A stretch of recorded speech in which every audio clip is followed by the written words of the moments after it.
Good evening. I am Jack Fujii and welcome to the 11th session of Agriculture 194C, Focus on Agriculture. Focus on Agriculture is a one-credit course offered by your College of Agriculture, Forestry, and Natural Resource Management here at the University of Hawaii at Hilo.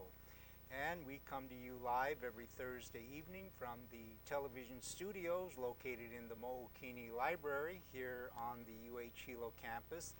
And we also come to you by way of the Hawaii Interactive Television System and your local community service channel.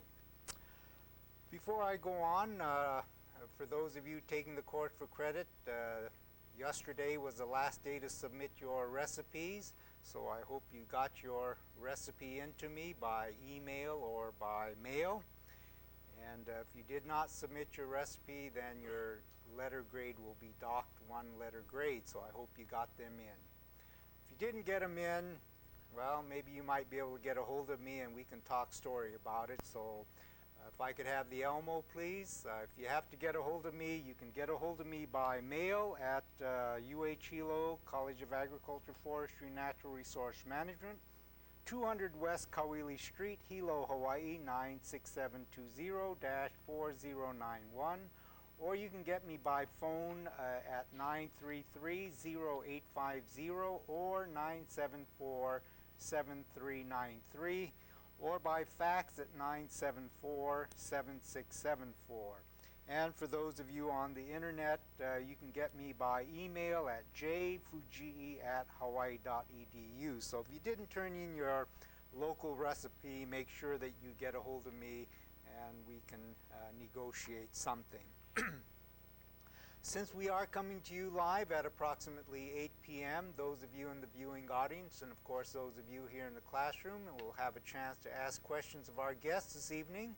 So I hope you jot down some questions and give us a call later on at approximately 8 p.m. The numbers will be on the screen, and for those of you on the outer island, you can call us collect, and of course those of you here on the Big Island can call us direct. And of course, if you have a cell phone, maybe you can give us a call with your cell phone, and then you don't have to call long distance if you're on the outer islands.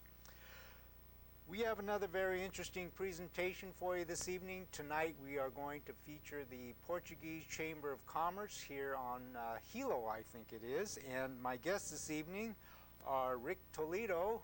Rick is the past president of the chamber, and he's also a board member. Joining Rick, we have Linus Tavares, and Linus is another member of the board of directors, and he'll be doing one of the dishes. And also we have Billy Andrade.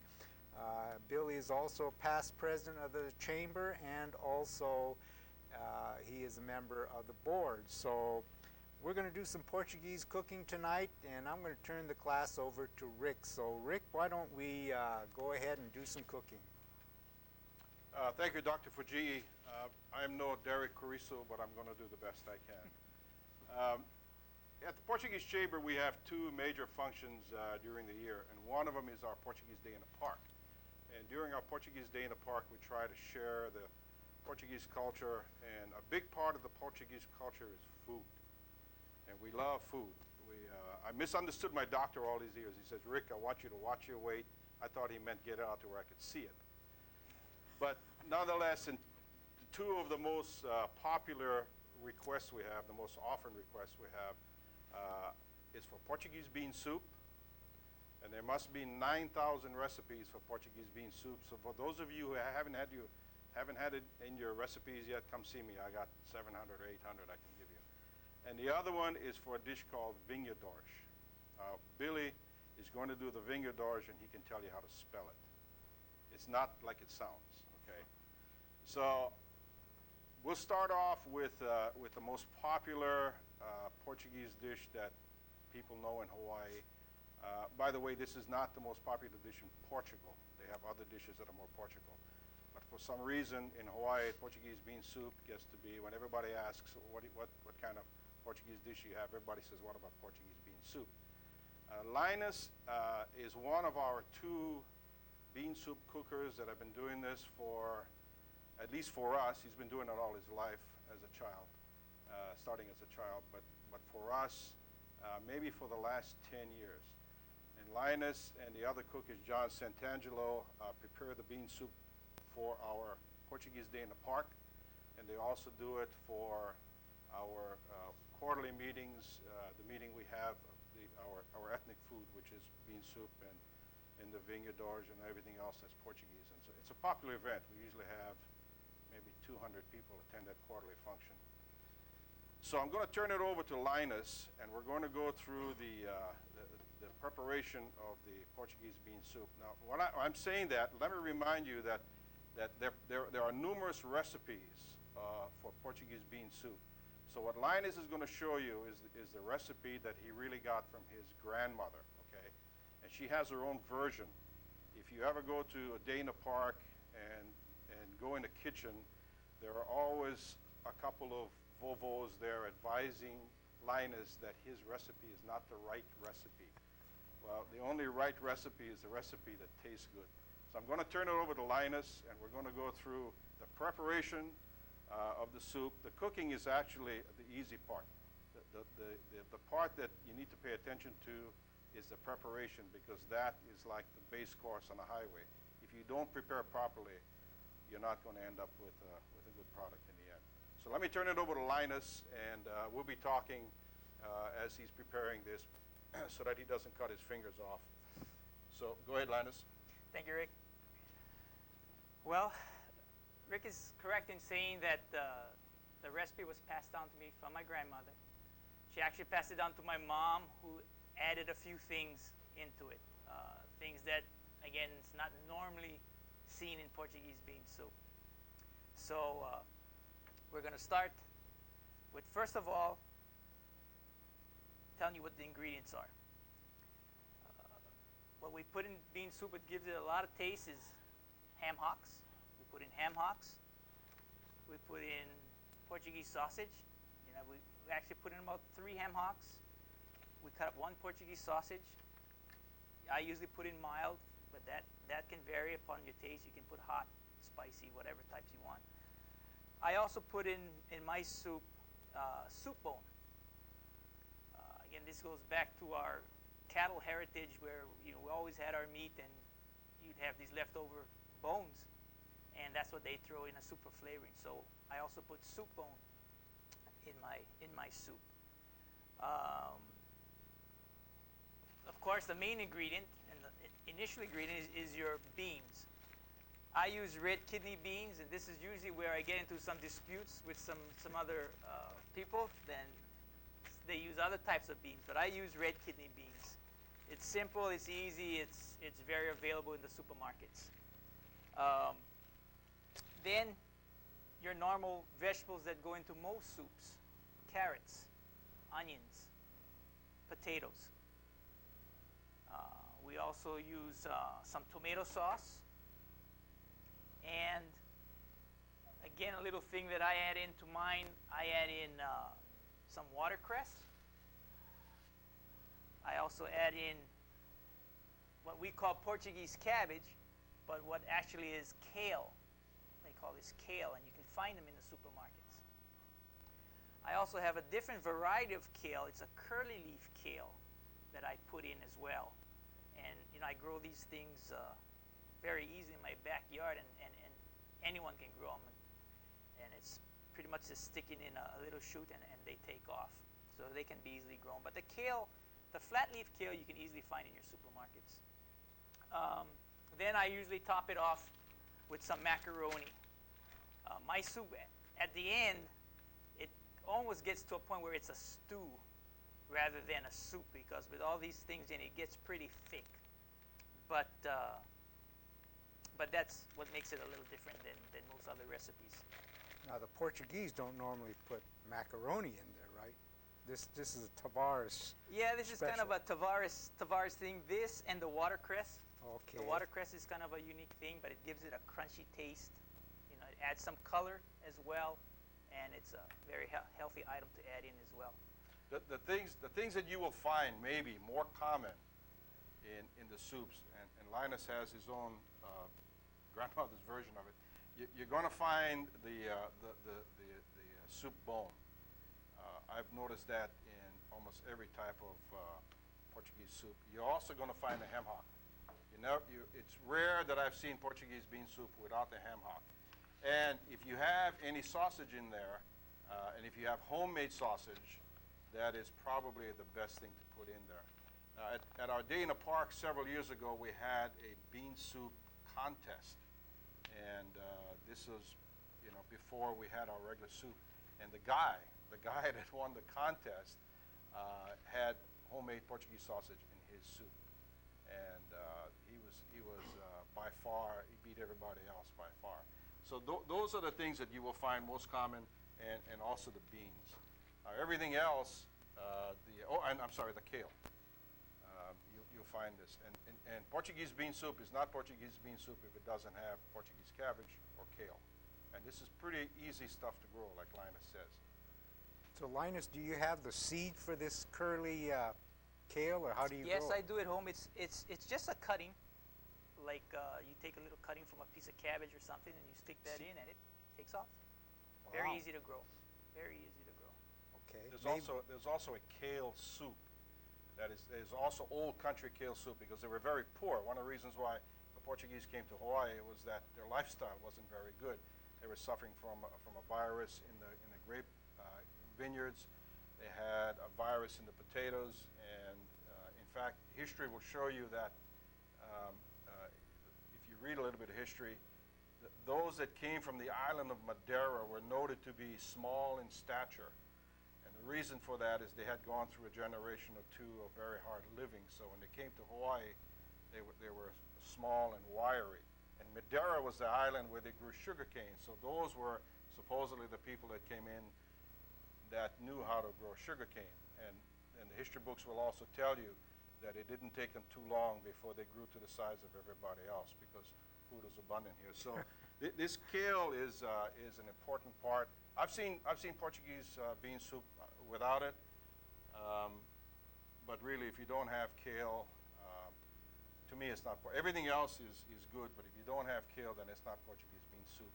And the kale soup really is a soup bone with water, some tomato sauce, and the kale. That's it in the kale soup. Very, very basic, what they used to have in the old country. Yeah. And when my grandmother made soup, she never used kale. Yeah, I see. Okay. So She never made soup, there's then, right? a difference there, Yeah. where it never used kale and never used elbow macaroni. Well, and actually, if you go back to the history of soup, it's like any other culture. Soup was you didn't have a lot to live on, so you made soup with whatever you had left. The true Portuguese soup, if you go back, really doesn't have Portuguese sausage. They couldn't afford to put Portuguese sausage in it. It probably had soup bone left over from their meat, the kale, and a couple carrots and potatoes, and that was about it, because that's all they could afford, and that's all they had. They had grown themselves, and that's all they had extra. All these other things I actually consider big perks to the soup. We're a lot better off today, so we add all these different things to it now. But really, it's a luxury now with all the stuff we stick in as compared to how they used to make their soup in the old country. Supersized. Yeah, supersized. Okay. Now that you know all the ingredients, and Dr. Fujii has the recipe broken down as far as what of each and how much of each, and I can kind of go along with that as the night goes on. But how to start the soup? It starts with your beans. Okay. Again, I showed you the beans earlier. It's these kidney beans. What you have to do with your beans, if you have to soak them the night before in a pot of water. Now, I've probably used half of this bag, and I brought you a sample of what, after soaking it over one night, what it looks like. This half a bag here turned into this overnight soaking in water. So you have to make sure you have a lot of water in the container that you're soaking it in, because you'd be surprised how much it soaks up. And if you don't have enough water, then it won't fully soak up as much as it should, which again adds to the flavoring of the soup. It'll be tough. Yeah. Now, again, with today's day and age, you can also buy kidney beans already soaked, but for some reason it just doesn't taste the same. I mean, soaking beans does the trick. Anyway, so that's how you start. You start actually the night before, or at least 8 hours before, and you soak your beans. Then, and we put, like I say, for a pot this size, for your family, you use about half a bag. So it's like half a pound of these beans you soak. You can put more you want. If you want, it doesn't hurt the flavoring at all. In fact, it kind of adds to it. So what we do is then we get, usually I soak the beans in the same pot that I'm going to cook in the next day. So I would have the pot here, and then the first thing you do is cut up your meats first. Okay? So you can get these ham hocks at any store. Derek Carissa would say KTA. Yeah, Derek Carissa would say KTA. And basically what we do is there's not a lot of meat on this ham hock, but actually it does give off a lot of flavoring. So what I do before is I try to cut off as much of the meat as possible, from the edges. And you can cook skin and everything. So don't worry about taking off this little thick layer of skin. There's not a lot of meat, like I say, in each one of them. But, you try and cut off as much as you can and put it in here. Then, you actually throw the rest of the bone in the pot. Okay? As it cooks, later towards the end, if you don't have room in your pot, you can actually take out that bone. And again, take off whatever meat's left on it. And then you can remove the bone. But for the first session of the cooking, leave the bone in. So you would do your ham hocks. Then you would do your soup bone. Okay. Again, this is a pretty meaty soup bone in comparison to some of the soup bones we see in the supermarket. And again, we Americans are spoiled. But again, believe it or not, the most important thing about this is the bone. You want to have that bone in there. You want it to stew that marrow and cook the bone in the process. Now the meat, you should cut it up. Most of your things will be cut up in like 1-inch blocks or so. So, you'd cut it up pieces. Again, add it to the pot. So on the label it just says soup bone.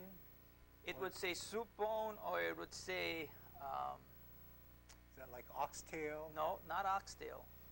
What was that? I think it would say bone-in shank. Bone and shank. Bone and shank. So, Okay. but like I say, this one has a lot more meat than normal. You usually don't have a lot of meat. So you try to cut all the meat around the bone. This is not from KTA? Affiliate, maybe. And again, about 1-inch blocks. And again, you cut around the bone. You can leave some meat on the bone. It's not a big deal. So Linus, when did you start making this Portuguese bean soup? Probably right when I got out of college. Wow. I no longer had the benefit of running over to mom's or grandma's and getting soup. So if you still wanted to eat it, you learn how to make it. And that's when I started making soup. The first couple of times were very interesting. And then is it true, like stew, that the soup will taste better the next day? That's the trick. I mean, that's how you know you've had a good pot of soup. The next day you wake up and for breakfast and you warm that thing up, and it should taste better than the next day, than the first day. Be good for those rainy days like we've been having Exactly. in Hilo these past few weeks. As long as you don't have it for lunch and intend to go to work right after. Yeah, it is bean soup. Remember that. Then there's your sausage. And same thing. I just cut it quickly. I kind of pull the sausage together and take chunks of it. And like you say, you can use the mild or the spicy or Spicy, whatever, correct. yeah? If you're fortunate enough to have homemade, then that's even better. In fact, the soup, the finished product we have for tasting, I put some homemade sausage in it. You know, we always have, at my house, we always have Portuguese bean soup on Christmas Eve. It's a tradition. Well, my son is in the Coast Guard and the Great Lakes now, and Christmas Eve in a place called East Towers where he is. In fact, he called me one day and he says, "Dad, 2 more degrees and my antifreeze freezes." I mean, it's cold, but he's learned how to cook, you know, and these are the kind of things that he likes to fix when he's away from home. He's been away 3 years now, but he can fix a good meal. So you use about one Portuguese sausage link, cut it, put in. Now, the trick is, you cook the meat. Now in this pot you should have your beans already soaked, and you have all your meat products in here. Make sure your meat products are covered with water, and then you cook it for about an hour. And you just cook it on a medium, start it off high, get it boiling a little bit, and then continue to let it cook for about an hour.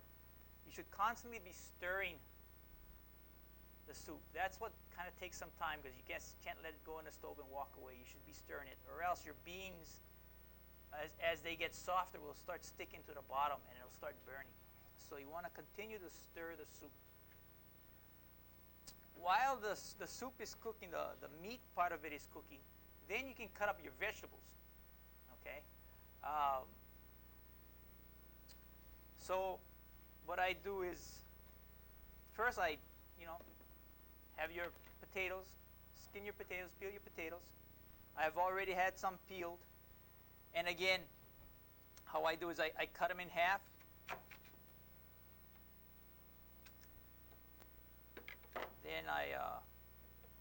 Then I quarter them.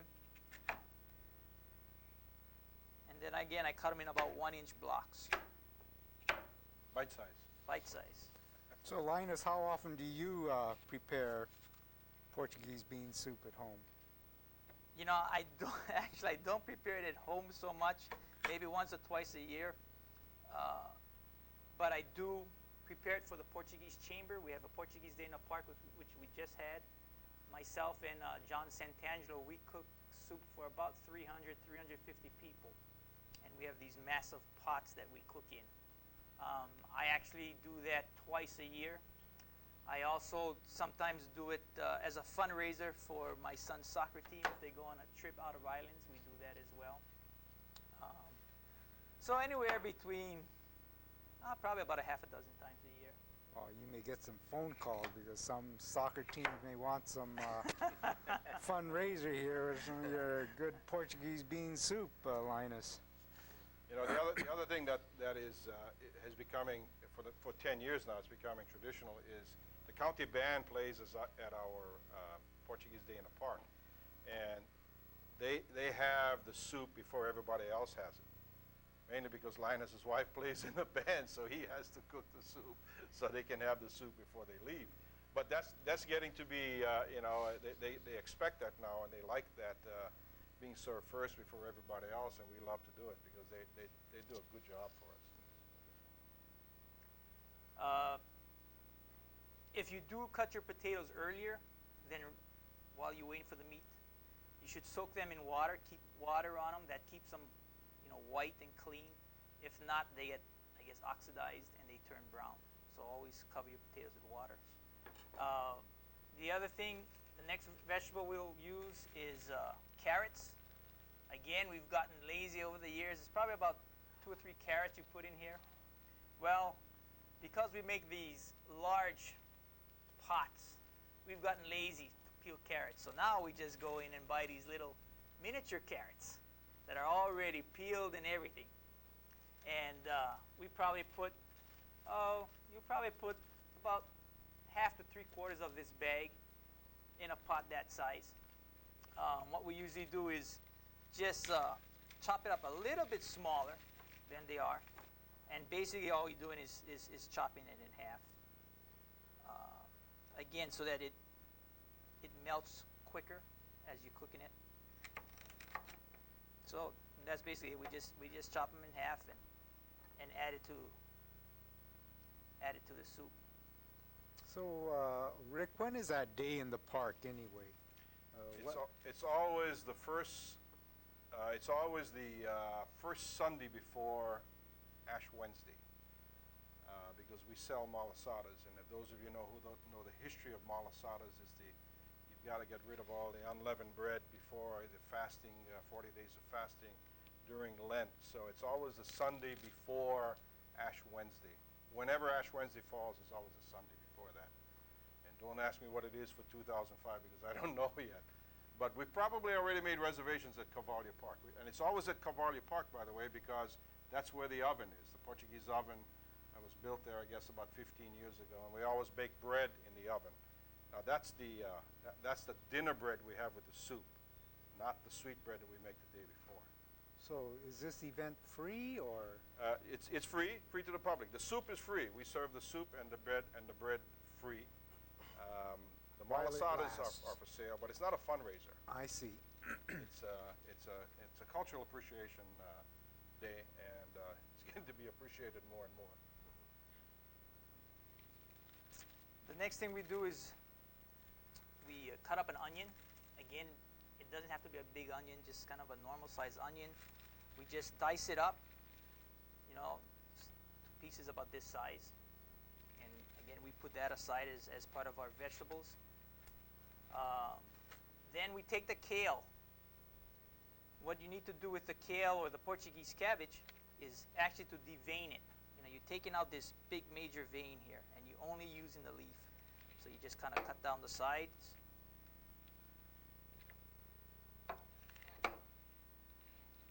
And then you can, again, just cut it up in small pieces. Or if you want it, you can just tear it with your hand in small pieces, as long as it gets broken up. Does the kale have a particular flavor, Linus? Yes, and in fact, the flat leaf kale has a little bit different flavor from the curly leaf kale. And actually, it can also be eaten as just like a lettuce or a salad. It's very tasty that way as well. And then lastly, we chop up the watercress. The most controversial. The most controversial. You may get some phone calls on Yeah. The old timers don't agree with this, but everybody that eats it says, "Wow, that watercress tastes good," So what I do is I usually chop off, say about an inch and a half of the bottom, get rid of that kind of old piece of watercress there. And then again, you take sections of about 1 inch. Now, is the watercress your idea or your grandmother's idea? Actually, the watercress was my mother's idea. Ah. She added the watercress in. And then you can chop it all the way up. I mean, it looks like a lot, but once you put it in a pot and cook it, it all melts down and it just blends right into the soup. Okay? So then you have all these vegetables actually on the side. After about an hour has gone by and you've cooked the meat, then you add the vegetables. You add your carrots, your potatoes, your watercress, your Portuguese cabbage, your onions, and you cook that for another hour. And again, it's important to continuously stir the soup so that those beans don't burn in the bottom. Some people try to rush the soup and turn the fire up high and, hopefully it'll cook faster, but it's got to be a slow boil. You need that thing they call it just to soup. You want it to soup and break those beans up and all the flavoring of the vegetables and get that all mixed up so that the end result is a very tasty dish. Then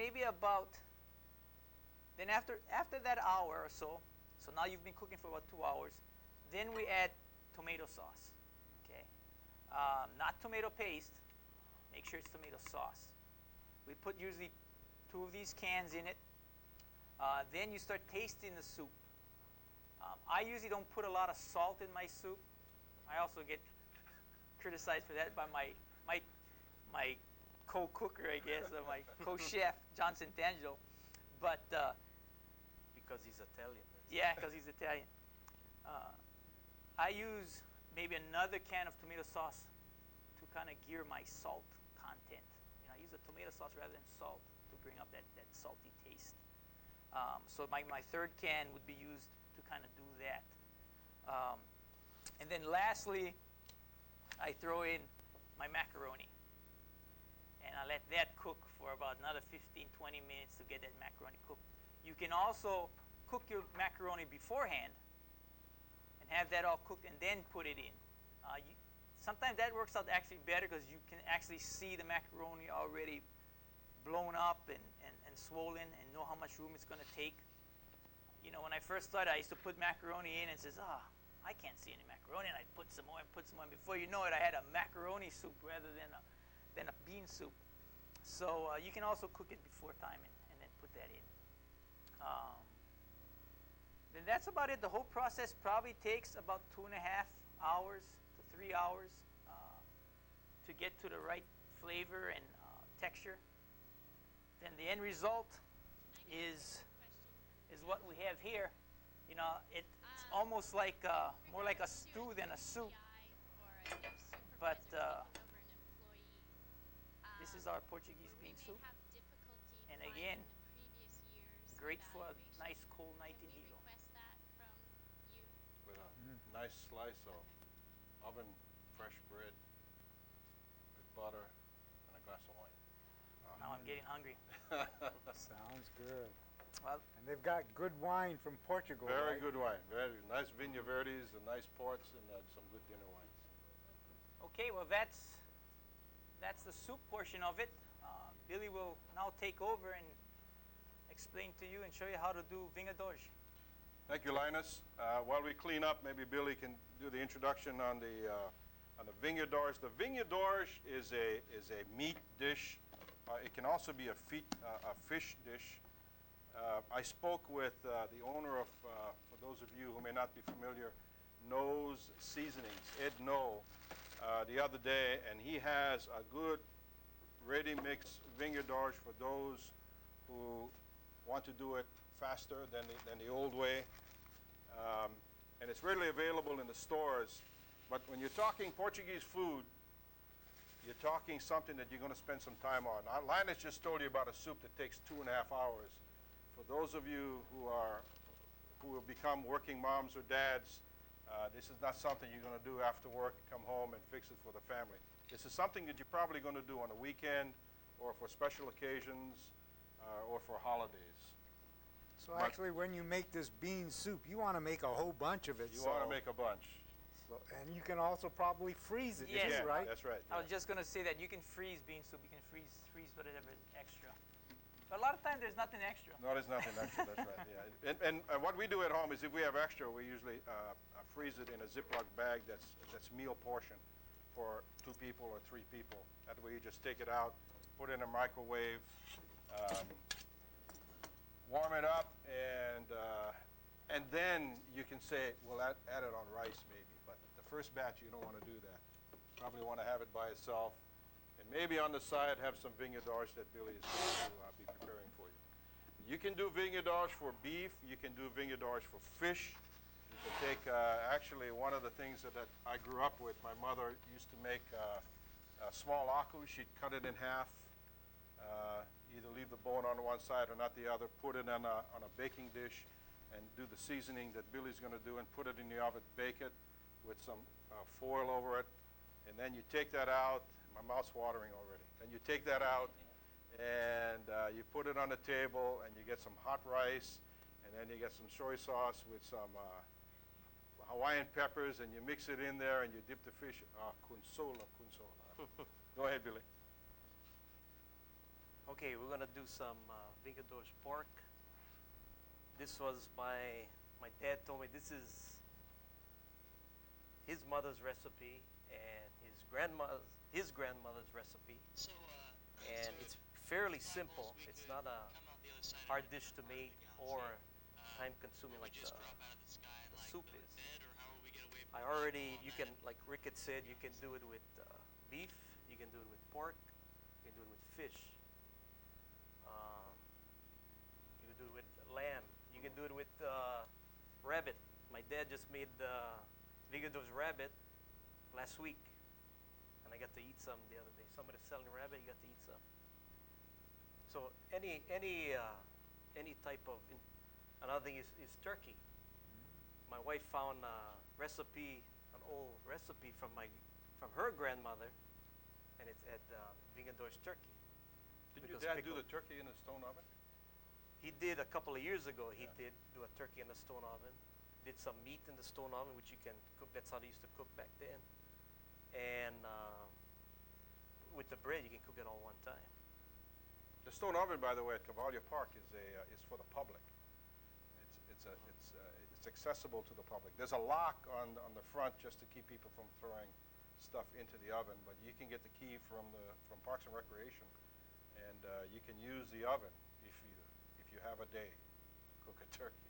Is there directions on how to use that oven? No. You have to get. I have a good friend who's Portuguese. Has a good friend. Really, what you need is Ohio wood. So you can put the wood inside, because the wood heats up the oven. The rocks inside, it's made like a dome. It's like you're gonna compare it to like a Weber grill. Same way how things are cooked. It's in a dome shape, and use Ohio wood. And again, modernization, we cheat. I use when my dad would do it, or even now, we use a branding torch to light the wood, so you can do it fast. The old you gotta fan it, and it takes a long time. But with a branding torch, you get the wood heated up pretty quick, and that's how you can get the stone oven heated up pretty quick. Good way is get one of those grass burners, It's the same thing, yeah. It's similar to a branding torch. I see. Then you get the fire. Yeah, that's right. That's right. Then you get the fire going, and the fire what heats up the rock. It's even the principle of an emo. Emo is underground. What cooks is the rocks heated up, and it becomes a steam oven. While It's the rocks actually like becomes a clay, made of clay and rocks, is Yeah, it? it's made of rocks. clay and rock. Yeah, They use like the river rock and mortar Mhm. to make the dome. And once you get your temperature, then you can cook. Again, modern days, Rick was saying there was a lady used to come, but you throw flour inside, and the way the flour burns is how you knew whether or not it was ready or not. And nowadays we just put a thermometer inside, and once you get to your right temperature, then it's between 350 and 400. They can regulate. You can regulate it by wiping it down if you had to, or not, and then you can cook your bread so you don't burn your bread. If it's too hot, you can put a wet mop in there, cool off the floor, and to bring the temperature down. You've got to bring house, broom, vacuum, wood, weed burner. So how many loaves of Portuguese sweet bread or bread can you make in that oven over there? We make, on Portuguese Day in the Park, we make around 2 dozen, depending on how much soup we're serving, and it's 2 bakings with 2 dozen. And that's all the oven can heat to. If you go for a 3rd baking, you'd have to reheat the oven. And there's a sump in the front of the door that you can keep the coal that you take out of the oven. And if you have to reheat it, you take that coal and you put it back in the oven and you reheat the oven. Now remember, this isn't a full flaming, chunk size ohia, so if it took you an hour and a half to heat the oven to begin with, it may take you 2.5 to 3 hours to heat the oven with these coals, depending how cold it gets, and depending on the temperature. If it's a cold, rainy day, you're going to be there a long time. If it's a hot day, you may be there in less time. And if you take one of these weed burners and you put the wood too far back in the oven, as you light the oven up and as the flames start burning, you're going to run out of oxygen, and your weed burner is going to run out of flame because there's no oxygen. So it's an art as to how far you put the wood. Call a friend who knows how to do it. Okay, to make our, you can use any type of meat. Most of the time, it's pork or roast. In my family, I think it was almost every Sunday night we had Vingador's pot roast. Because our house, we raised our own meat, had our own cattle or pigs. So we always had meat in the freezer, and That was ritual Sunday night. So to Rick, make- do you know, excuse me, Billy, what does however you pronounce it? Vingadores. Yeah, what does that mean? Do you know? What I understand, it's like pickled meat or pickled, Ah, and that's what we're gonna do here. okay. Yeah. Like there's all kind of variations. I don't know. Everybody gets it spelled right or wrong. I don't know if the top camera can get that, but Oh, I can put it on the Elmo. well, you can. Oh, okay. But anyway, your ingredients you need the recipe that I'm gonna give you that you have is for about 5 to 6 pounds of a pork butt. You need water. You need we use apple cider vinegar. Apple cider. Apple cider. You got to remember apple cider, not any other Grandma kind. says always apple cider. Apple Cannot cider. be anything different. That's right. We use minced garlic. You can buy in a store. Again, we cheat. You don't have to crush it fresh. Minced garlic. Chili pepper, Hawaiian chili pepper, Hawaiian salt, and allspice. That's my great-grandma's recipe. Now again, you're gonna have variations to what I'm gonna do. Some people like it more, put more vinegar. So if you want it more hot, you put more I have a question referring to attendance. chili please. pepper. Salty, you can put a little bit more As salt a or garlic taste. Project It's really director, the are taste. you When they did it, prohibited you know, from through the years, discussing sick leave if the nothing sick was leave written does not down. take place And it's in all by excess taste, of all by 12 eye. more than 5 My dad, days, my grandpa but used to say when he's doing exceeds something, that's excessive Portuguese measurement by eye. throughout the year So everything for was a day done or by two eye. here. Well, through the years, it's like, okay, we used to use this much, measure it, and Overstepping once you got the taste that you wanted, we'd write it down, and that's how we got the what recipe. you're liable for. So you're gonna take your pork butt, and you're gonna debone it, but you're gonna keep the bone. You take the meat off the bone as much as you can. We don't want to take it all the way off, because that's probably one of the best pieces to eat, Yeah. is eating off the bone. And the rest of the meat, I'll slice it. I did it ahead of time, but I slice it in cube. It's 2 or 3 inches, 1.5 to 2 inches. 2-inch squares would be fine, and cube it up. You either put in I have my glass dish here, but you can put in a roasting pan to get it prepared. So you can chop all your meat. First, we're going to do it in the oven, which I pre-did it. Your oven is 350 degrees. You're gonna cut your meat in your cubes. Place it in your dish. Then in a separate bowl, you're gonna do your ingredients, which what I'm gonna do here, because I'm gonna cook this later at home. I'm gonna half it compared to what you have, the recipe that I gave you. Okay. So instead of 2 cups of water, I'm gonna go 1 cup of water. I'm gonna kind of half it here, but basically the same thing. So you're gonna use this is 1 cup of water. Okay. Then again, gotta be apple cider vinegar, otherwise Grandma gonna get mad. Okay. Okay. And you're gonna use for this. I'm gonna use just half a cup. And is this dish served on special occasions or kind of a Well, regular? for us, again, we Sunday night, or if you're gonna have a nice roast at Vingadores style, I mean that was a special occasion. You have somebody over. I see. We had my parents are away actually in Europe, and we had dinner at their house on Sunday, and that's what we had, Vingadores roast. They had made a big roast for us. Okay. So when you make a roast, you don't cut it up into small pieces? No, when you do a roast, you can do the whole thing in the oven. I Yeah. see. You can do it as you can pour it over, turn it while it's in the oven. But you can do it that way. If you do like a pot roast where you get a smaller piece of meat, you can do it in a big pot like this, which I have like a big pot. Sometimes I do just a pot roast. Then you Same way. marinate it first? No, you don't need to marinate. You can, it tastes better, or you can make it, it'll taste better if you marinate it first.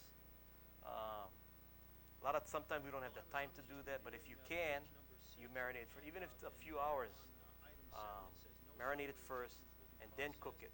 Then you'll have a better taste. No doubt you have a better taste. Okay, then we got our water, our vinegar. We're gonna use about a tablespoon, not quite a tablespoon of Hawaiian salt. Again, that's what we use. We don't want too much salt in there. Again, it's all to that'll be all to taste. I thought I brought my small spoon there. It calls for 2 tablespoons of garlic on the big recipe, so I'm gonna use I'm gonna use 1 tablespoon of the minced garlic. Okay. And you can use the ready prepared one, or Ready you can prepared one use or the fresh fresh. one. Again, it's all about time, right? A lot of times we don't have the time to do a lot of, To do it the right way. do it the right way, I guess. It's a lot faster to be mincing garlic or turning this, garlic, the minced one in the bottle works just as good. So that's basically chili water that you got, Hawaiian chili. See, I'm not going to use the water. I'm going to use most of the chili pepper. Okay. Now, most people, again, in Hawaii, we have this is the Hawaiian chili pepper. Now, what I do is I put it in, this was fresh. I just ground this last night because I got new chili pepper. You're going to grind it in an osterizer. This is probably about a cup, about a cupful of chili pepper. And I put, you puree it. So I put about maybe quarter to half a cup of vinegar inside because you need the liquid to do that. But for the meat, like chili pepper water, if you wanted to use it, yeah, you can. It's either water, you're going to use it like that, just the water here. What I want is more of the chili pepper. Okay. And do you use rice vinegar to make No, the same apple cider. Or I put the apple cider apple cider? Yeah. Okay. to put it inside. A little bit more. So a little bit more. Rick likes it spicy, which Taken. Now, Bill, if you don't my have- dad usually likes it spicy. If you don't have access to Hawaiian chili pepper, is there anything you can use in Yes, its you place? can use red pepper. Okay, that'll give it. And again, it's to taste. Or if you only have Tabasco, you could use that instead. You know, the grind just gives us it's a fresher chili pepper. You can use that. Then again, tablespoon or so. It depends on how hot. You know, some people like it hotter than normal than others. So it's all to taste. Well, I can smell it from here. It smells Oh yeah. good. In fact, when I did it, I opened and I got a little bit too close. I got close to the osterizer and I went woo. And my wife said, "Don't tell me you stuck your head in there." And I said, "No, I didn't, but I was, a little bit of ways, and boy, I got it. I got teary-eyed." Then I use usually about a pinch, or I'm using about an eighth of allspice. See, and again, when I talked to my dad, he said, that's what Grandma used to use. That's what great-grandma used to use. Well, some people use pepper. Said Grandma never used pepper. So again, variations. Everybody has their own variation. Allspice. Allspice, yeah. Okay. Then you stir this up, and pretty much you're just stirring it until you dissolve the salt. Get it all nice and stirred together, mixed together, and then you're just gonna pour it right over the meat. So this is actually a real authentic dish from the old country. Yes, Yeah, this is, yeah. yes, Except for the Hawaiian pepper. except for the Hawaiian pepper. See what they used at that time. I don't know. I have never asked that question, but they didn't have Hawaiian pepper. That's for sure. The people here, or you adapt, right, when you come to a new country. When our forefathers came here, well, you adapt to what they had. Something And about then- the Romans. Then. Then you pour the liquid. Then I go with the spoon to get the chili pepper and all the meat. Make sure you want to get it all. Everyone's going to get something on top here. Can you smell that? I don't know if This you is- can, but this it's is good stuff. good stuff, is right. As Grandma would say, kunsola. Good, delicious. This makes you come home early for dinner.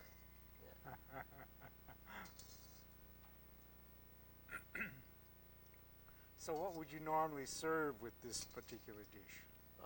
We had, well, over here everybody eats, we all eat rice, but a lot of times we'll have roasted potatoes. And same thing again, like a lot of times I'll make it well,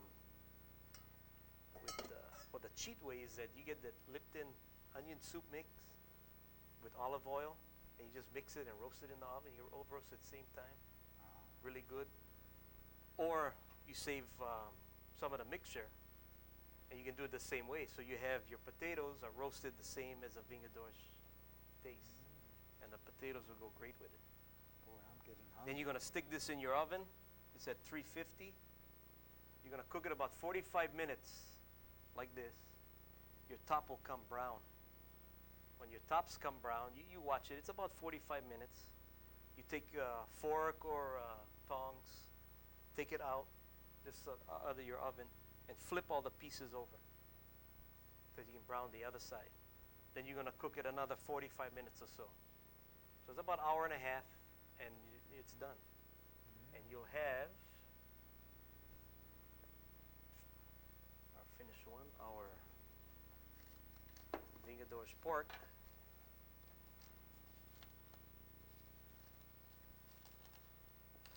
All ready to eat. Right there. Now, Billy, could you Oh, stick yeah. potatoes in with that, just like that, and cook it like that? No, they don't. You could, yeah, you could in here. Thing is, your potatoes might overcook. Sometimes you do it separately. If you do it in a pot roast, if you do it like in a pot, because it's covered, it won't happen. That's when like when my mom makes it at home, or if I do it at home, if I do a pot roast, most of the time I do it pot roast style. We'll put potato, even put carrots inside, and to have that as your side, as your vegetable. Okay. So, but if you did this with lamb, you would do the same thing with lamb? Lamb, same thing with beef, same thing. chicken, mixture's the same way. Okay. Cook time is pretty much the same time. So, And the we'll- vingadores the next day, sliced up, makes good poo-poos. okay, then we'll go to question and answers, and we've come to that portion of the class where those of you in the viewing audience, and of course those of you here in the classroom, can ask questions of our guests this evening. This evening we're featuring the Portuguese Chamber of Commerce here in Hilo, and my guests this evening are Rick Toledo and Linus Tavares and Billy Andrade. And if you have any questions about the Portuguese Chamber or Portuguese cooking, and if you have any comments about Portuguese bean soup or vinadores, I hope I pronounced that correctly. You did. Please give us a call. The numbers are on the screen, 974-7726 and 961-9046. And this evening, Linus prepared for us the famous Portuguese bean soup, the Tavares style, and Billy Andrade, the vinadores. And so if you have any questions, please give us a call. The numbers are on the screen. We are coming to you live, and you're watching Agriculture 194C, Focus on Agriculture. And we have our first caller, so could you let us know where you're calling from and go ahead with the question, please.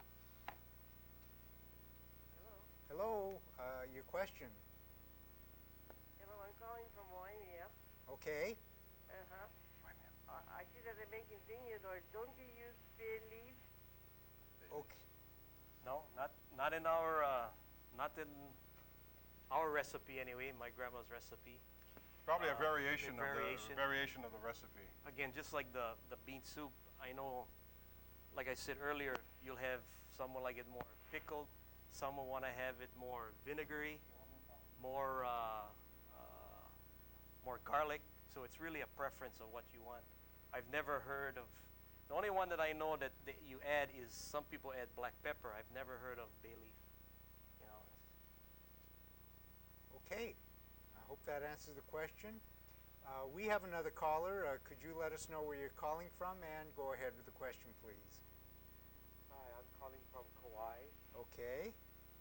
And your And question? I wanted to ask about marinating the meat first. Okay. How long do you marinate it? Okay, Billy. You can marinate it. The longer you marinate, the more taste you're gonna have. I would say if you have time to do it, at least 2 hours. If you marinate 2 hours, that'll be fine to cook it. Then you can cook it. If you have more time, that's fine too.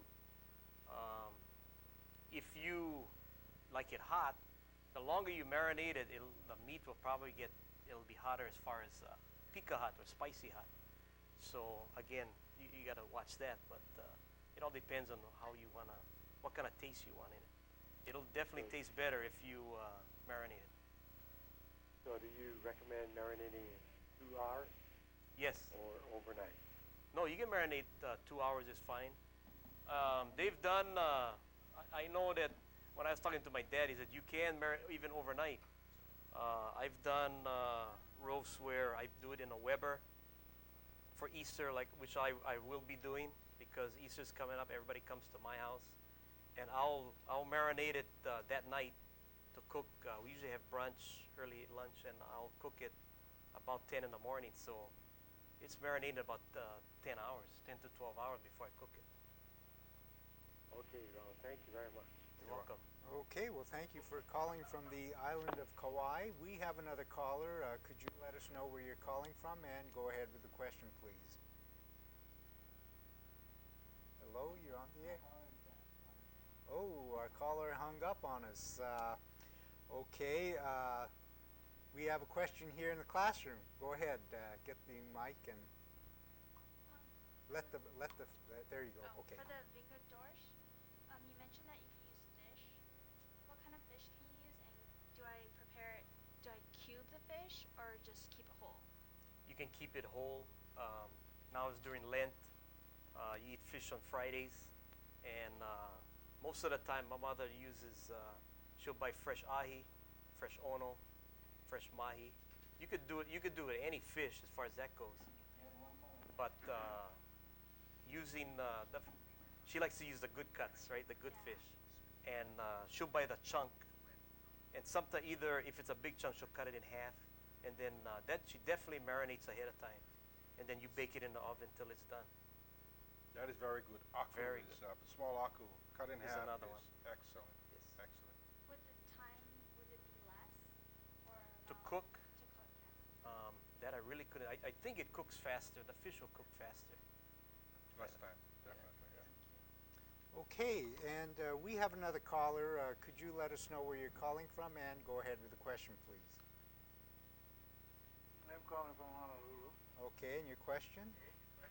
I'd like to ask these fine gentlemen if they have a cookbook here in the islands that we can purchase. I'm very interested in Portuguese cooking because I'm a Portuguese gentleman myself. Okay, Rick or Linus or Billy, do you folks have a cookbook? We don't have a cookbook, but what we're working on is we're working on our cultural center.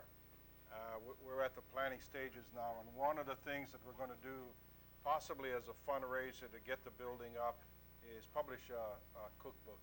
But we don't have it now, but I guarantee you that any cookbook you find from Hawaii will have a Portuguese section in there, and it will definitely have vinga dorje and bean soup. But to answer your question directly, we don't have a cookbook yet.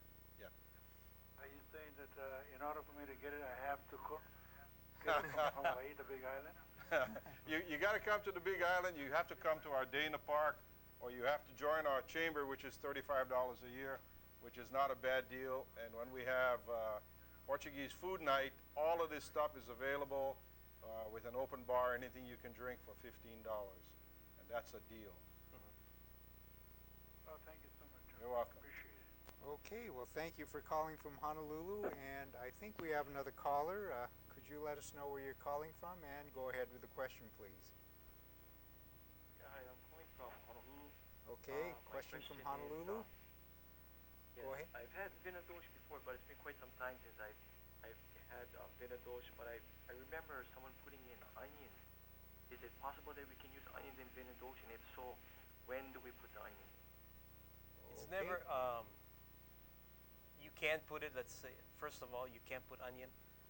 When I'm not an onion eater, so I don't put it in. But my dad does, and what he does is that when he does a pot roast, he'll do it in fourths on onion, and he puts it inside, and it'll cook with the meat.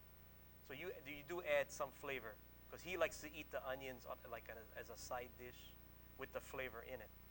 So you can put onion, and you just put once you use whether you do it in a roaster, like in a roasting pan in the oven or on a pot, you could put the onions right on top or on it. It's not mixed in, and then it'll blend in with your food. Okay, does Another that question answer? I have is I know that you mentioned potatoes. Could you state how you had the potatoes done? I know you said used let me see, was it onion mix? Yeah, Lipton onion mix. In fact, if you buy it, the recipe is right on there. I think it's like a 1/3 cup of olive oil and the onion mix. And then you use 3 to 4 potatoes, you cube it, you mix it in the mix, and then you put it in a roasting pan and you bake it. And it's really it's good, good potatoes. And the recipe, if you buy it, if you buy the onion, the box, it's on that box. Temperature, cooking. 350. I think it's 350. Top of my head, might be 375, but it is on the box if you buy that. Okay, does that answer the question from Honolulu? Yes, thank you. Thank Okay, you. well, thank you for calling. And I think we have another caller. Could you let us know where you're calling from, and go ahead with the question, please. Yeah, calling from Hilo. Okay, and your question. Hey, Billy. Yeah, like from the game, pot roast. Look good, bro. Finger doors. Who's this? It's Arnold. Hey, I watching you on TV, bro. You ain't like me. you didn't know I was on TV, eh? You know I was a celebrity. So what, I go Well, bring if the you rice come and- down to the university, I can give you some pieces of the cooked one that we already have. There you go. Yeah, I go bring some hot bread too out of the oven. How's that? There you go. I just was gonna say that. You bring the bread, we give you the soup and the beef and the meat. Yeah, Okay. bring the bread. I don't need the recipe because I know I'm already. All right. But anyway, that's Okay, how buddy. I call you. Okay. Okay, well, thank you for Thanks. calling from Hilo. And we have another caller. Could you let us know where you're calling from, and go ahead with the question, please? Hello, you're on the air.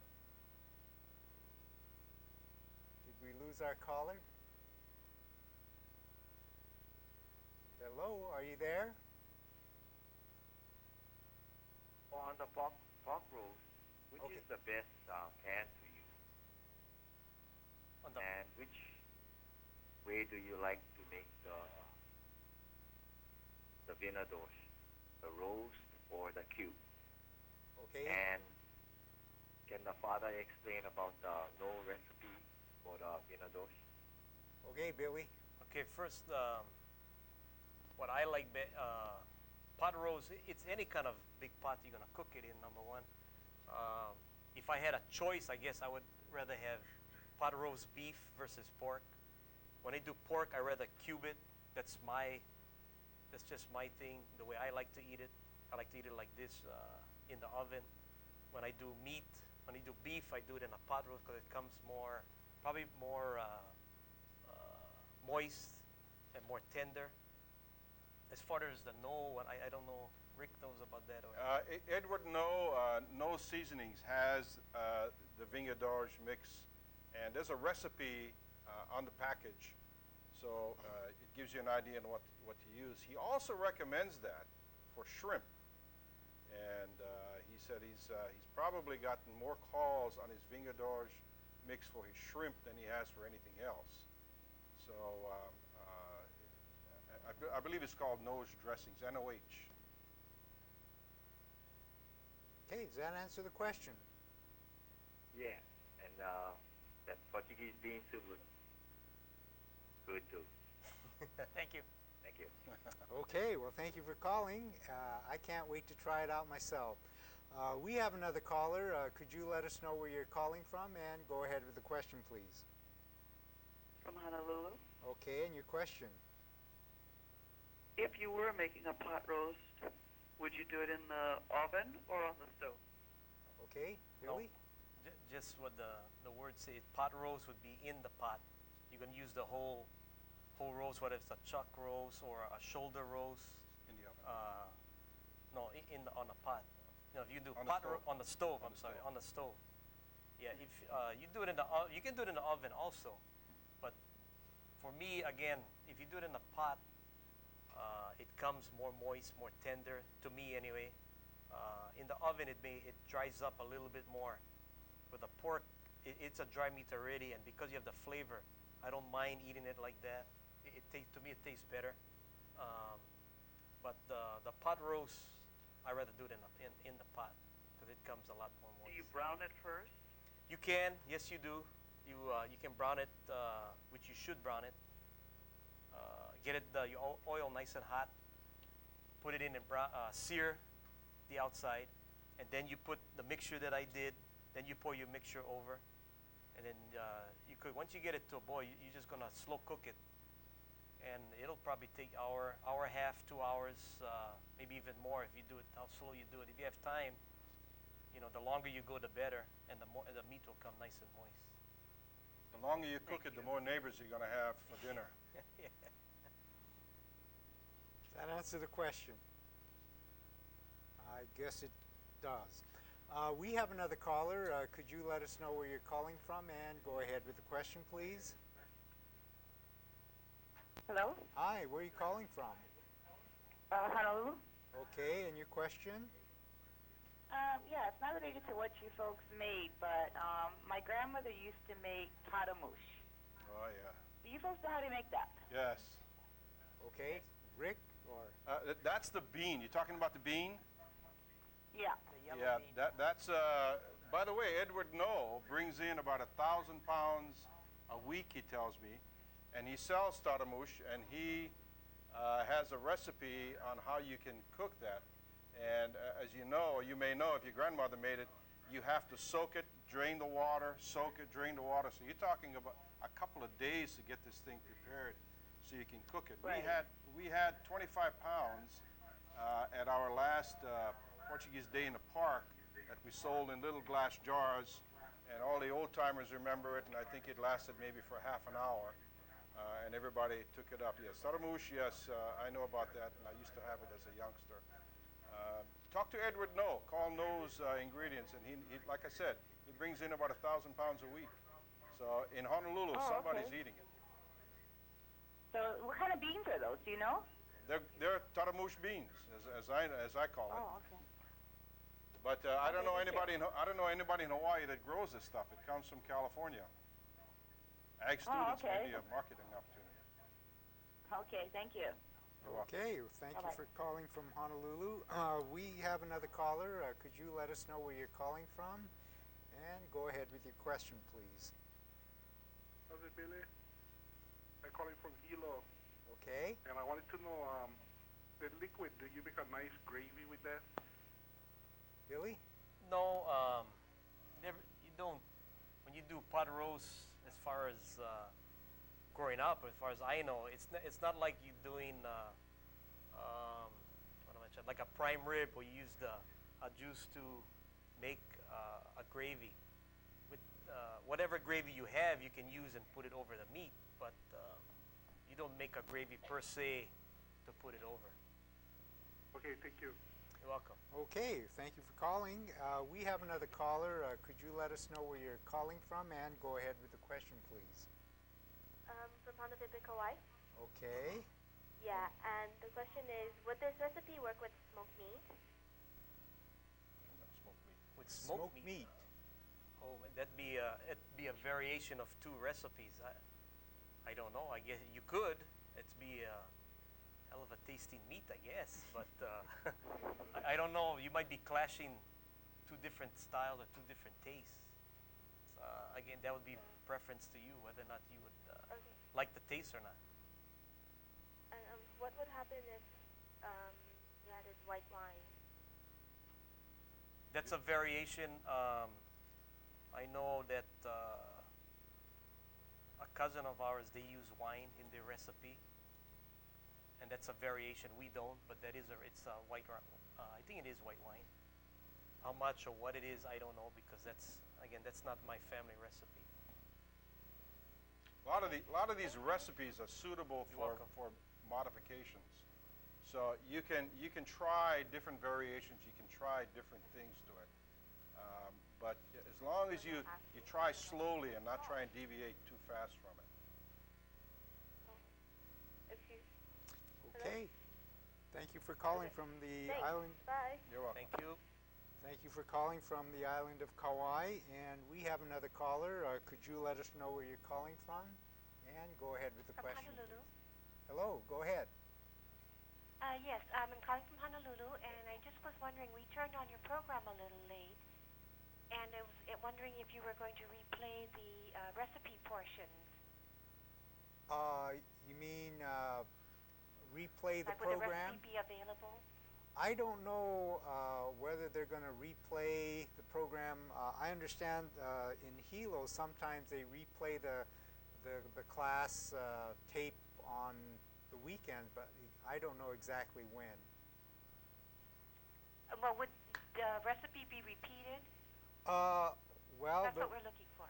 the recipes will be in a cookbook, which will be available at the end of the semester. Okay. Okay? Thank you very much.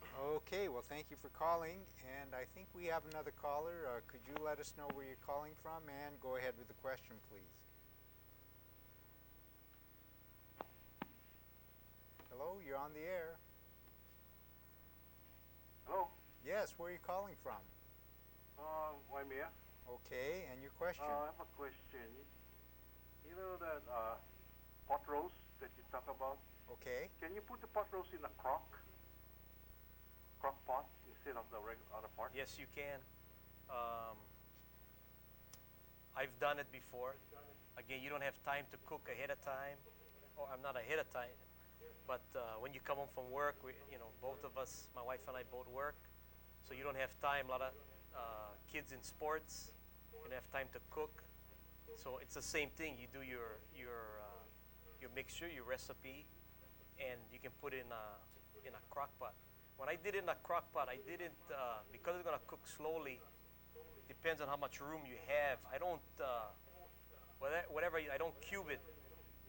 I'll just slice it like maybe 2 inches or so, maybe like in 3 or 4 pieces, make it a little bit bigger pieces, because it's going to cook slowly, but you definitely can put it in a crock pot. Okay, does that answer the question for the person in Waimea? Right on, brother. Thank you. You're welcome. Okay, thank you for calling. And I think we have another caller. Could you let us know where you're calling from? And go ahead with the question, please. I'm calling from Oahu. Okay. Fujii. Oh, is this I have Harusu a Joe? question and suggestion for Linus. Okay. You know, I looked at his Portuguese bean soup, and the texture looks something like that chili that dip itself. And they sell it in a, they sell it in a plastic package. You know, that's not frozen. It's chilled. And I like to make a suggestion to Linus. That would be a darn good business to start up on with a Chamber of Commerce with you folks up, and sell it like you do your Portuguese sausage and all the other. There are a few other Portuguese things that you folks have in the market, and because there's not that many Portuguese products that we have in the island besides knowing a Portuguese friend, and then they can invite us over. But if the other way, we can buy it from you, Linus. I don't know what kind of business you're in, but that's a suggestion from Haruso Joe to you, and I think that you're gonna be a big winner. Well, Haruso, that's been mentioned to me before. I've had friends tell me you should open your own business and sell soup and get Billy to make the vingadage. We do some fundraisers around town. I'm involved in AYSO soccer, so when we travel to Honolulu, we do have soup sales. And initially, people thought it was a crazy idea until we got sold out within the first hour or so of the soup, people are just knocking down the doors. Especially here in Hilo, where it rains a lot, soup goes a long way. So yeah, that has been brought up, and maybe in my retirement years, I might do that. But right now, we just make it, give it to friends, open it up to the public, and again, offer it at the Portuguese Day in the Park. Thank you for the idea. Anyway, one of you Portuguese should start doing that commercially, because I think that's gonna be a big winner. Wow, you can sell as much as you want. Because you know that chili beans that zip, they're sending them to the mainland, you know. Yeah. So Sandy Linus's Portuguese bean soup might even go to Saudi Arabia. There you go. Maybe. The boys over there would love it. Just as an idea, just to give you an idea, a pot like this would cost you in ingredients and everything about between $15 and $20. So you can feed your family for probably 2 days on a pot that size. So that would probably be your cost if you put all the ingredients that I put in it, just as an idea. Okay, well, thank you, Haruso Joe, for joining us again this Thursday evening. And we have another caller. Could you let us know where you're calling from, and go ahead with the question, please. I'm calling from Honolulu. Okay. And I'm watching your program. Okay. And I see all these delicious meals that you're presenting. My question is, okay, I'm interested in the Portuguese oven. What is the dimension of the oven and the height? Is there a difference from inside cooking from in your home or outside? I'll leave that up to Rick. The oven that we use at Carvalho Park is a copy of a typical oven that you may find at the Hamakua coast. Because it has a round dome and it has a fixed base that's basically tailored to the space that was available, I don't know that you could call that a typical oven. But what I would suggest is next year on Portuguese Day in the Park, you bring your tape measure, come up, and we'll go through the measurements and we'll measure it for you. I have no idea what the measurements are on the inside. You could probably sit 2 small people in there, I can tell you that. You probably couldn't roast them, but you could sit 2 people in there. But I have no idea what the dimensions are on the oven. The inside, if I had to guess, it's kind of shaped like an oval. You know, it's not square, and it's probably at least 6 feet in, and maybe about 3 feet wide at the widest point. And then it's domed, the height, maybe at the height of the top, maybe about 2 feet. Ballpark guess. That's ballparking, but you really would have to look at it. How long does the oven stay hot? Depends on the weather.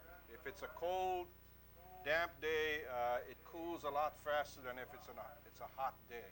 Now that oven at Carvalho Park is built very well. There's fire brick on the floor, so the floor stays hot. But over the years, with earthquakes and everything, we just noticed this year that the oven is starting to crack, so we have to put some maintenance on it, and we're probably losing some heat.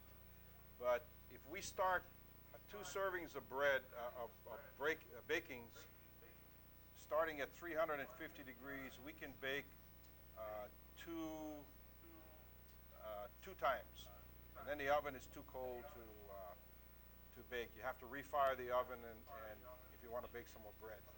So I don't know how long it can keep the heat. To me, it depends on the condition of the oven and the ambient temperature. I want to thank you for this information. You're welcome. And I believe that the Portuguese oven really brings out the Portuguese culture. It does, yes. Thank you. Thank you. Thank you. Okay, well, thank you for calling. And I think we have another caller. Could you let us know where you're calling from and go ahead with the question, please? Hello, Hi, where are you calling from? Hilo. Okay, and your question? Could you please repeat the recipe for the vingus oils? Okay, maybe we can get the Elmo on, and if you can get the Elmo on, we'll give you the recipe right there, okay? So we'll leave that on for the caller from Hilo, and in the meantime, do we have another phone caller? We have another caller, so we'll take the next caller. Could you let us know where you're calling from, and go ahead with the question, please. Hello, you're on the air. Calling from Kona. Okay, Kona, and your question, please. I want to know when Portuguese Day in the park happens. We don't know this in Kona. Okay, Rick, why don't you go over that one again? The Portuguese Day in the Park is always held the Sunday before Ash Wednesday. The date depends on when Ash Wednesday falls on, and part of the reason for that is we also sell malasadas. They sell a couple thousand in the morning, and Portuguese tradition, you got to get rid of the unleavened bread before Lent, before fasting, so that's how malasadas came about. So it's always held the Sunday before Ash Wednesday, and we try and announce it. The radio stations have been very good helping us get the word out.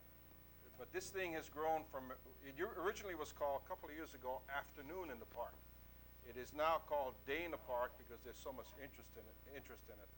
And we will have to do a better job in getting the word out to let people know. This year, as a matter of fact, it's on our website.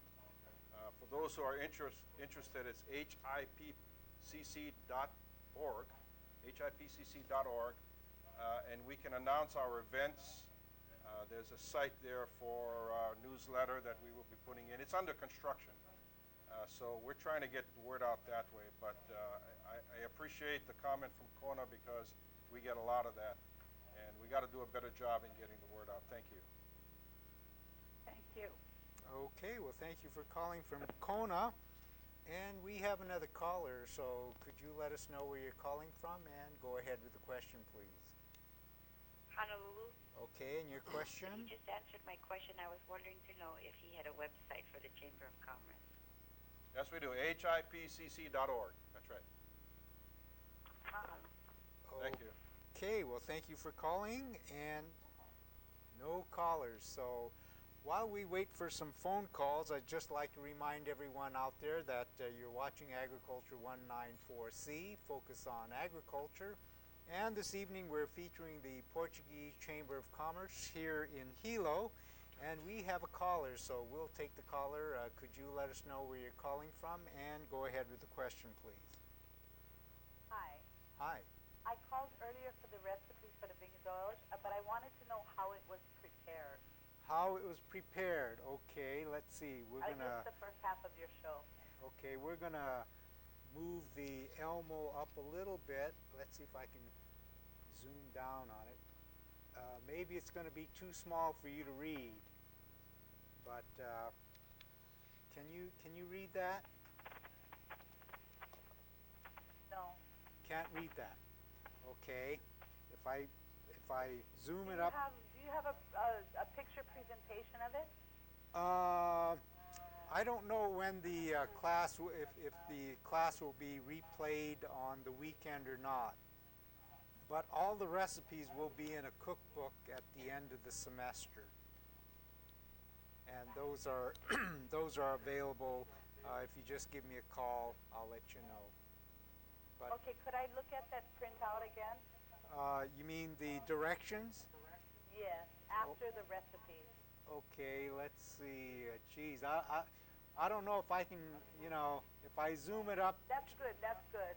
Is that okay? I can leave it on that half for a while and then move it over to the other half like this for you. Oh, that's good, Jack. I appreciate it. Okay. Thank you for calling. And thank you. No callers. So again, for those of you who just joined us, you're watching Agriculture 194C, Focus on Agriculture. And we're coming to you live from the television studios located in the Mookini Library here on the University of Hawaii at Hilo campus. And this evening we're featuring the Portuguese Chamber of Commerce. And we have another caller, so we'll take the caller. Could you let us know where you're calling from and go ahead with the question, please? From Hilo? Okay, and your question? Billy, it's Tom Kalili. Hey, I think we should put those recipes on our website. I think so. I think we Good should. idea. It's a good idea. If you'd come to our meetings, you could suggest it, Tom. The beauty of technology, yeah? Yeah. Tom is one of our board members. Our rodeo this weekend, yeah? Yes, Yes. absolutely. Where's the rodeo at? Paneva. Paneva. Equestrian Rodeo is Center. going to be this Saturday and Sunday at the Paneva Equestrian Center. You'll have slack roping 8:30 in the morning, and the show is at 12 noon on Saturday and 12 noon on Sunday. All your rodeo events, team roping, calf roping, mugging, bull riding. We'll have a concession there both days to feed you, and come on out and enjoy at the rodeo. Okay. Well, thank you for calling from Hilo, and we have another caller. Could you let us know where you're calling from and go ahead with the question, please? Yes, hi. I have a question and a comment. Okay. Vingadores is not something you normally see in a eating place. So do they sell this somewhere on a regular basis? Rick? I have never seen vingadores in any restaurant in Hawaii. I don't know where they sell it. I suggest you make friends with a good Portuguese family that knows how to cook it and has to be invited every once in a while. Now, I don't know where they sell it, no. Okay, now the comment. Yes.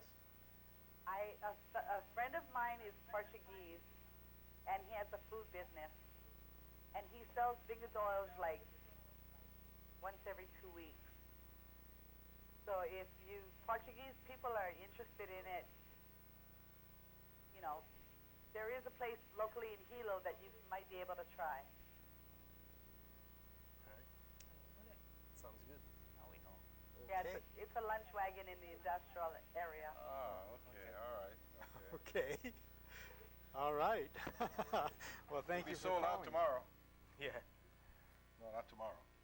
Okay, I think we have another caller. Could you let us know where you're calling from and go ahead with the question, please? Hi, good evening, Dr. Fujii. I'm calling from Pearl City. Okay. I Cool. would like to ask you a question first about okay. your program. All right. I've been watching for a number of years, Okay. but I was wondering how many years has this class been televised? I think we've been doing this since somewhere around 1990. Oh, wow. Okay, thank you. Now, I'd Okay. like to ask the gentleman about the Vingador. Okay. I wondered that after baking or cooking the Vingador that long, will it be that dry, or is there more liquid? Okay. Billy? There will be liquid in what you see here in the glass dish that I did the liquid in. It's probably going to down to about a third. You probably have a third of the liquid by the time it's done. So you still have liquid in your roasting Billy, I'm dish. going to have to cut you off. We've completely run out of time. I'd like to thank the Portuguese Chamber for joining us this evening and all the phone callers this evening. And we hope that you'll join us next Thursday evening when we will have Kuhio Grill. So this is Jack Fujii saying thank you for watching and have a good evening.